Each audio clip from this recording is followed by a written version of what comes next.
लंबी उम्मीदें। हज़रत मौला अली शेर खुदा फरमाया करते थे, मैं तुम पर दो बातों का खौफ खाता हूँ, मुझे डर आता है। एक ये कि तुम ख्वाहिश की पैरवी करोगे, जो नफ्स की ख्वाहिश होगी उसके पीछे लग जाओगे, और एक तुम लंबी लंबी उम्मीदें बांधोगे, इतने साल जीना है, इतने 100 साल जीना, ये करना है, वो करना है।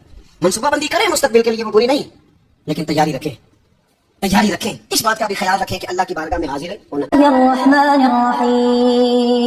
अल्लाह ताला किसी बंदे से कोई चीज, उसकी आजमाइश, तरबियत या किसी बेहतर चीज के लिए छीन सकता है। कुरान और हदीस के मुताबिक अल्लाह ताला मुख्तलिफ वजूहात की बिना पर किसी बंदे से नेमतें वापस ले सकता है, जो कि मददगार से है। नंबर 1 है नाशुक्री और नाफरमानी। बाज़ औक़ात बंदा जो है अल्लाह की दी हुई नेमतों की कदर नहीं करता, नाशुक्री करे या गुनाहों में मुबतला हो जाता है, तो अल्लाह वो नेमत उससे छीन लेता है। कुरान में सूरह इब्राहीम आयत नंबर 7 में अल्लाह ताला फरमाता है, अगर तुम शुक्र करोगे तो मैं तुम्हें और ज्यादा दूंगा, और अगर नाशुक्री करोगे तो यकीनन मेरा अज़ाब शदीद है। नंबर 2 है तकब्बुर और गरूर करना। अल्लाह को आजिज़ी बहुत पसंद है, और अगर कोई अपनी कामयाबियों पर गरूर करे और खुद को सबसे बढ़कर समझे तो अल्लाह उसे इज्जत, दौलत या इख्तियार छीन सकता है। हदीस में है कि जो शख्स तकब्बुर करता है अल्लाह उसे जलील कर देता है। ठीक है, अगर हम मिसाल देखें कि किस तरीके से शैतान ने अल्लाह के आगे अपना तकब्बुर दिखाया और अल्लाह ताला ने किस तरीके से उसको अपनी जन्नत से बाहर निकाल दिया। नंबर 3 है जुल्म और हक तलफी।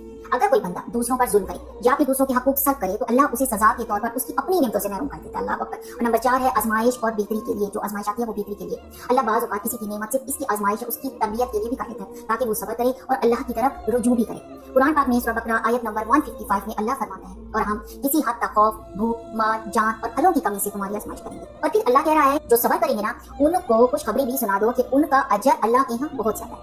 नंबर 5 है लोगों का इम्तिहान और रुजू। बाज़ औक़ात अल्लाह किसी को किसी तकलीफ में मुबतला कर देता है ताकि वो उसकी तरफ रुजू करे, दुआ करे और अपनी इस्लाह करे। हम बीमार हो जाते हैं, हम तकलीफ में मुबतला हो जाते हैं, हम किसको पुकारते हैं? अल्लाह को पुकारते हैं, क्योंकि हम अल्लाह को भूल चुके होते हैं। नंबर 6 है सदका ना देना और ज़कात अदा ना करना।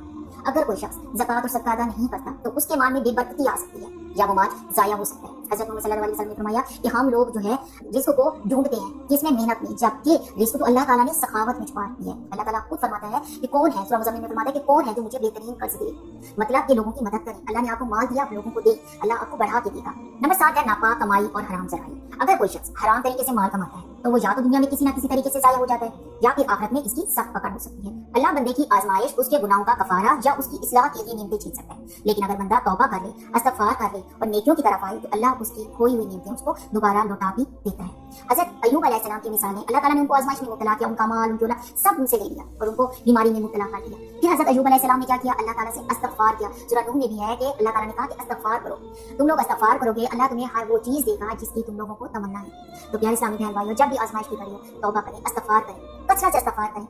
अल्लाह तमाम मुसलमान बहन भाइयों की मदद करे और उनकी जायज़ ख्वाहिशात पूरी करे। आमीन या रब्बल आलमीन।